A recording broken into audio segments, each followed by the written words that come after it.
You will hear a number of different recordings, and you will have to answer questions on what you hear. There will be time for you to read the instructions and questions, and you will have a chance to check your work. All the recordings will be played once only. The test is in 4 sections.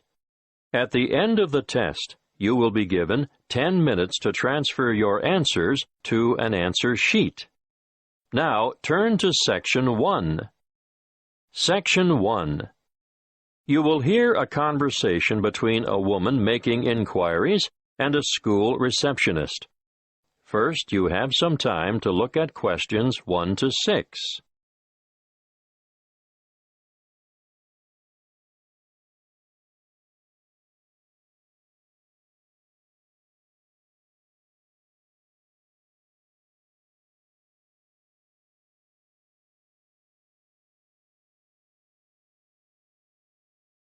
You will see that there is an example that has been done for you. On this occasion, only the conversation relating to this will be played first. Good afternoon, Estelle speaking. What can I do for you? I was told that the school holds, adult education classes. Yes, it does. We run 7 a week, 3 on Tuesdays and Thursdays, and 1 on Wednesdays. The receptionist, Estelle, says the school holds 7 classes a week, so 7 has been written in the space. Now we shall begin. You should answer the questions as you listen, because you will not hear the recording a second time. Listen carefully and answer questions 1 to 6. Good afternoon, Estelle speaking. What can I do for you? I was told that the school holds, adult education classes. Yes, it does. We run 7 a week, 3 on Tuesdays and Thursdays, and 1 on Wednesdays. Are they all evening classes? No. Because of the number of people who work shifts these days, we've found there's quite a demand for day classes as well. Well, I don't work, and I really want to get out and meet people, so daytime or evening would suit me. What is it you're particularly interested in? Oh, anything really. Okay. On Tuesdays, we have a writing workshop for those people who've always longed to write but are hesitant about putting pen to paper. It's an evening class and runs from 6 to 7:30, but there is a restriction on numbers. Oh! Yes. The tutor has advised us to restrict participants to a maximum of 10 per session, so I'll have to check and let you know if there is room for you. Thank you. Also, on Tuesdays, there is a book club designed for older adults looking to be inspired, to learn and share insights with one another. Are there any restrictions on that? Not really, but you'd have to be able to read the prescribed book each week. You have to read set books, do you? Yes, and keep up with the others by finishing 1 a week. I understand. What else do you have? There's a history group on Tuesdays as well, run by a researcher and historian who provides a fascinating glimpse for you into the lives and society around this area 100 years ago. I don't think so. Well, what about Scrabble Club on Wednesday? It's extremely popular, you know. Sounds good. What time? 2 to 3:30 in the afternoon. Yes. I think I could manage that. Well, if you like Scrabble, you might like to join the chess night on Thursday evenings. It's more for serious players, though. Unfortunately, I don't play chess. Would you be interested in cake decorating? Well, I do enjoy baking from time to time. Have you thought about decorated cakes, though? You know, they make a wonderful focal point of any special celebration. Maybe not. Before you hear the rest of the conversation, you have some time to look at questions 7 to 10.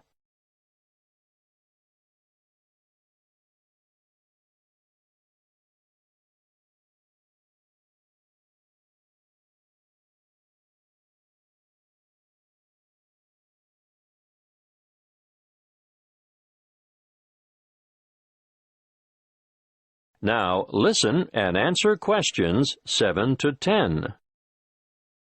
Look, I don't know if you'd be interested, but next month there's going to be an Adult Learners Week, and it's a great opportunity to learn something new and meet a lot of people. All the events are free, but booking is essential. What are the events?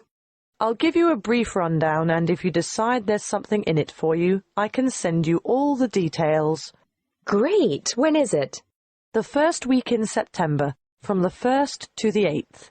Oh, are they all daytime events? Yes, but some are half-day and some are whole-day sessions.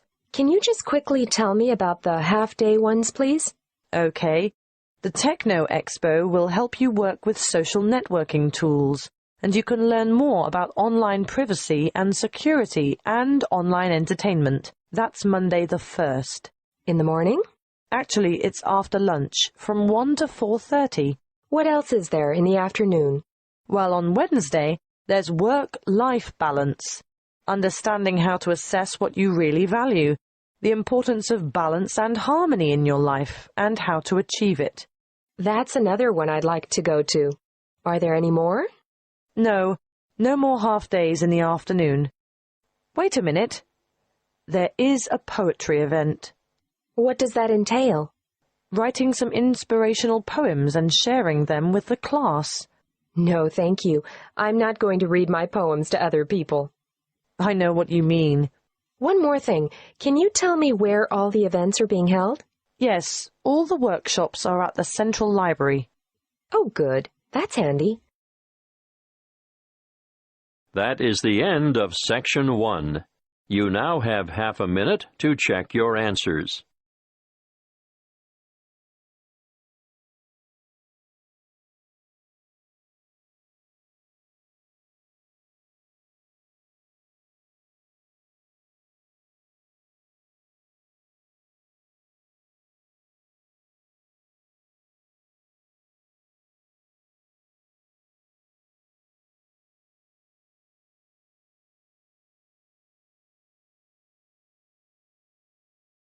Now turn to Section 2. Section 2. You will hear a parent educator talking about childhood accidents. First, you have some time to look at questions 11 to 16.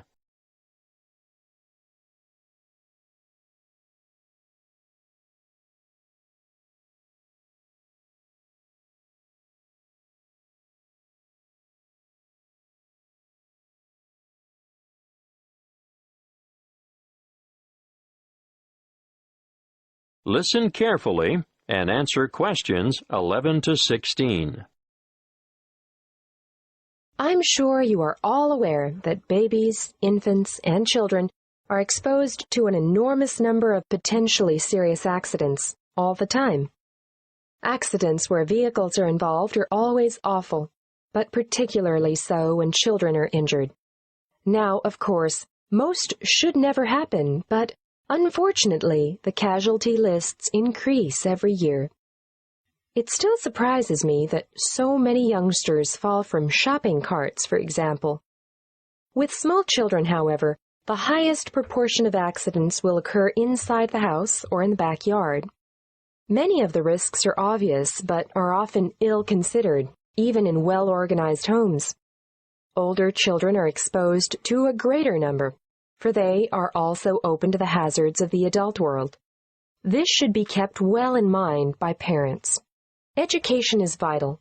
There are some very good television shows which do the job quite well, but children should be educated from the moment they learn to crawl. And so I'd say the best teachers are parents, who can instill safety habits in the responsive minds of their children by constant repetition. In this way, they will gradually learn to avoid the danger zones. Of course, if they go to preschool, there'll be fewer hazards there, but I'm going to cover a few of the important household areas now. Firstly, kitchen hazards. The family kitchen is actually no place for a child, although children may spend a lot of time there with their mothers. All I can say is never leave saucepans on stoves with their handles jutting out, It's easy for little hands to seize hold of them, and adults can even catch themselves on them too. Scalding is a serious issue for grown-ups and children alike. If you are transporting dangerous items about the kitchen, always look to see where children are standing. Hot items are naturally high risk. Cooking with an infant at your feet can be very dangerous. Be careful with sharp and heavy objects as well. And not the least of dangers is treading on the child, or their hands or feet at any rate. Let's move on to poisoning now. An amazing number of household items are potentially lethal to babies but are often carelessly left around. Bleach, drain cleaner, and similar items should be kept out of reach of infants, who have no idea of their risks. And a word of warning here, never reuse juice bottles as containers for lethal fluids, and never leave these items within access of infants. Playground equipment deserves a mention too. Even in the most skillfully designed playground, accidents occur. We all enjoy the seesaws, but do make sure that they are evenly balanced. Personally, I don't understand the attraction of the roundabout.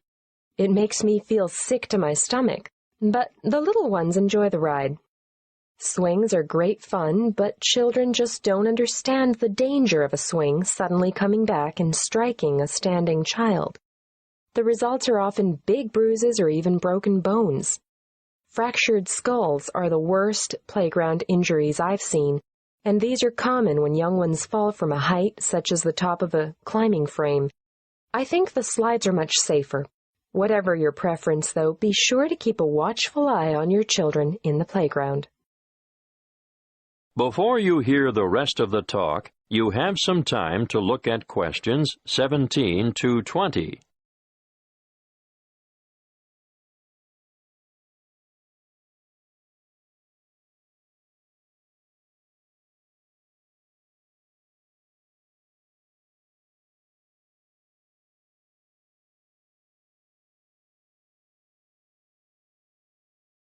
Now listen and answer questions 17 to 20. We're up to bath time now. You know that you should never leave a baby alone in a bath, because it's possible for babies to drown in a few centimeters of water. But how many of you have been tempted to go and grab the phone when it rings? My advice to you is to let it ring. And remember when you're filling the bath to put cold water in before the hot to prevent severe scalding, in case baby climbs in before it's ready. Moving on to electrical dangers, first of all, power points. These have a fascination for toddlers, and they'll shove things into the holes like hairpins, nails, screwdrivers, you name it. Points should always be fitted with protective plugs to prevent this. Teach children to respect all electrical appliances because they are all potential hazards. Do I need to mention cigarettes?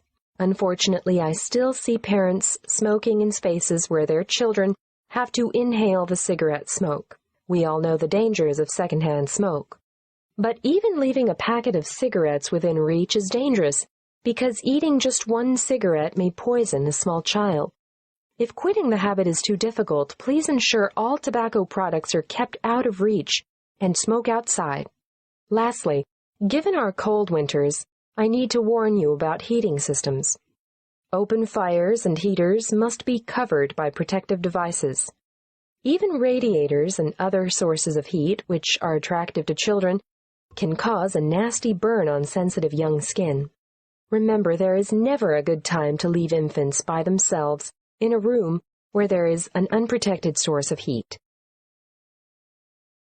That is the end of Section 2. You now have half a minute to check your answers.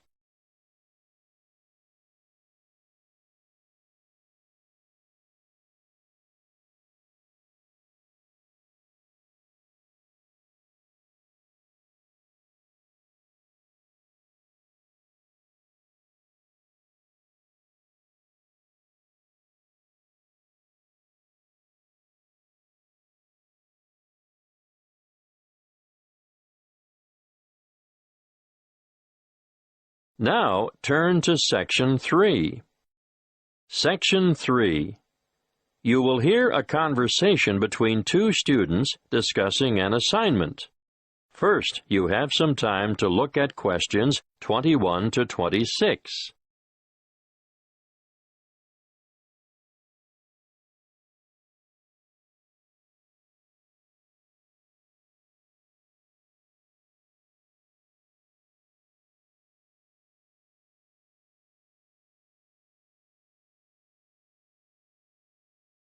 Listen carefully and answer questions 21 to 26. Hi, Opal. Any ideas about what we should do for our geography project? Hi, Perry. Yes, I'd like to do something on wetlands. I think that's a great idea. Where do we start? With a definition, of course. Something like a marshy area of land where the soil near the surface is saturated or covered with water, forming a special habitat for wildlife. And we could add, the flora and fauna of the area are reliant on the waterlogged soil for their survival. Yes, that's a major problem, actually. When commercial developers or farmers come along and decide to drain the swamps, everything dies. The practice is all too common, unfortunately. Did you know that as a result, wetlands are recognized internationally as one of the most threatened types of habitat? That's right. We'll have to be sure to discuss their importance in our assignment. But first, I think we should state some of the particular characteristics of wetlands. Well, there are 3 that I can think of. To start with, wetlands are limited areas of open water, which vary depending on seasonal fluctuations. Yes, and the second could be that there's usually a variety of water-tolerant flora on the banks and throughout the water. Of course, depending on the time of year, there may be more or less water, but levels generally remain quite shallow.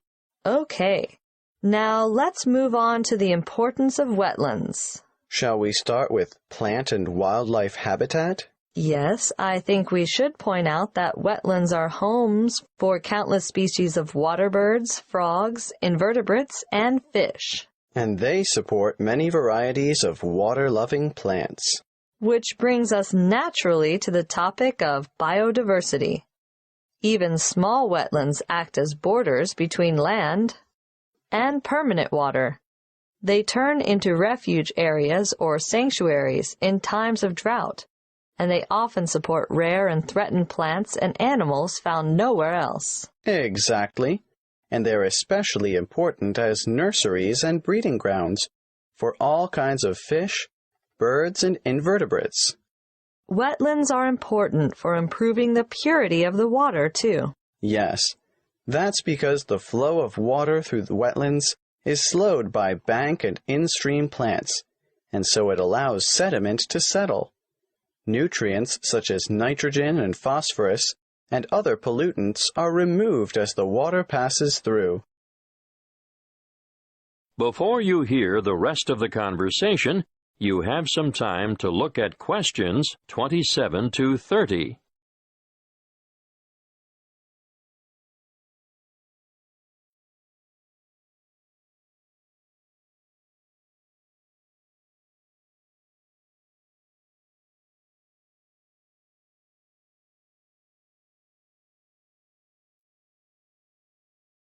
Now, listen and answer questions 27 to 30.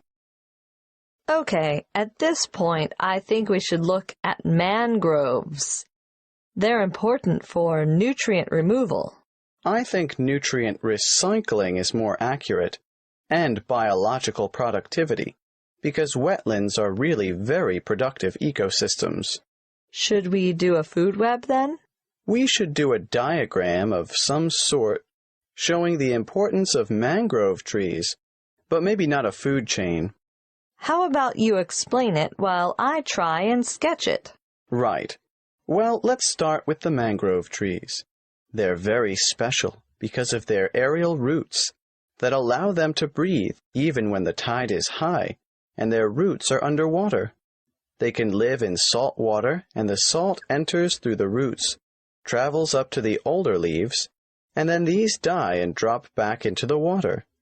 A unique feature of mangroves is their ability to develop leaves on their seeds while they're still on the tree, and the seedlings drop down, planting themselves directly into the mud underneath. Got that. What happens to those older leaves that fall? The fallen leaves, or litter, decay in the water and form a rich mud that feeds bacteria, worms, and small crustaceans. You mean things like prawns and crabs feed on the decomposed leaf? Yes, and even little fish do as well. And bigger fish feed on them? Eventually, the remaining organic matter, which is now just very tiny particles, is taken up through the root system, providing nourishment for the mangrove trees. And the cycle begins all over again. Yes, that's exactly it. That's what we'll call it, the nutrient cycle of mangrove litter. Great. I'll go home and work on this, and we'll meet again tomorrow. Okay, see you then. That is the end of Section 3. You now have half a minute to check your answers.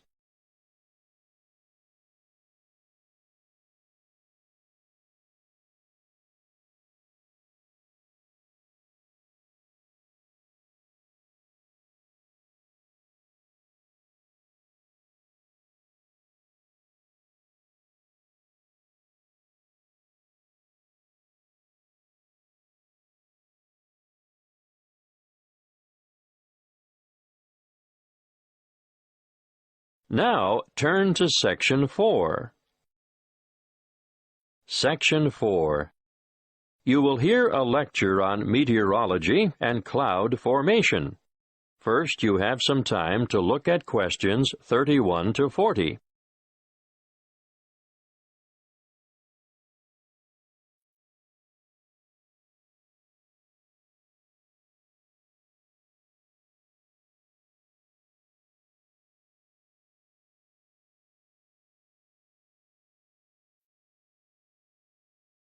Listen carefully and answer questions 31 to 40. Good morning. It's good to see so many of you taking an interest in meteorology. As you are all newcomers to the topic, let's keep it simple to start with. In fact, let's begin with a very simple definition of what meteorology is. The suffix, ology, gives you a clue. At least you can all guess that it is the study of something. Meteorology is in fact the scientific study of all changes in the atmosphere, essential for forecasting the weather, of course. And you all know what weather is, right? The four main ingredients are the sun, the atmosphere, water vapor, and the wind. They all come together, disseminating heat from the sun around the globe and making clouds in the layer of the atmosphere directly above the ground, which is called the troposphere. Look up into the sky, and on almost any day of the year, you'll see clouds. Clouds form when water that has evaporated from the surface of the earth condenses onto microscopic dust particles, or other particles, floating in the air. Cloud formation takes different shapes, and they mostly get their names from Latin roots. Now, let's look at the five most basic. We'll start with cumulus, which is a low cloud with a white, puffy appearance, and most often composed of water droplets. It gets its name from cumulo, meaning heap, for its typical piled-up appearance. Now, let's move on to stratus, from strato, meaning layer. These are the gray, horizontal ones, often with a flat base, that you see on an overcast day, and they too are mostly made up of water droplets. At this point, I should mention fog, which you probably don't even think of as clouds, but fog consists of very low-stratus, ground-hugging clouds. The high-altitude cirrus cloud, on the other hand, is mostly made of ice crystals and appears wispy and thin, almost hair-like, in fact. That's where they get their name, from the word cirro, meaning wisp of hair. They are generally fair-weather clouds. Not so the cumulonimbus, the tallest of all clouds. They extend way up into the troposphere, and these are the ones that produce lightning, thunder, heavy rain, strong winds, and tornadoes. Beware the cumulonimbus. You already know what cumulo means, and it won't surprise you to find out that nimbus means rain, and added as a suffix is an indication of cloud's ability to produce precipitation, which could be rain, snow, or hailstones. As this course progresses, you'll learn a lot more about cloud types, but before I finish today, I want to go back to something I mentioned before, dust. It is generally accepted that when water vapor ascends in the process of cloud formation, it condenses onto dust particles.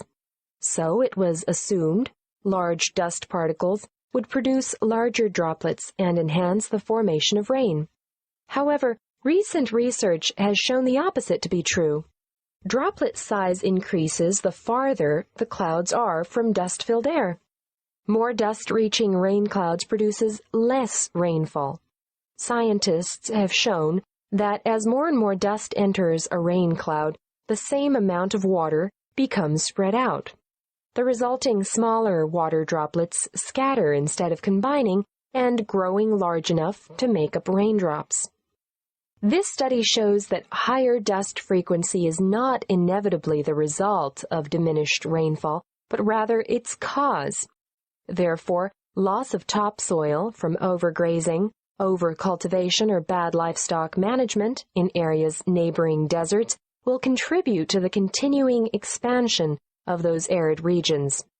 Your assignment for this week will be to read up on this research and write a report on how dust from damaged land may exacerbate drought conditions and lead to further desertification of arid areas. In other words, how land use has an impact on climate change. That is the end of Section 4. You now have half a minute to check your answers.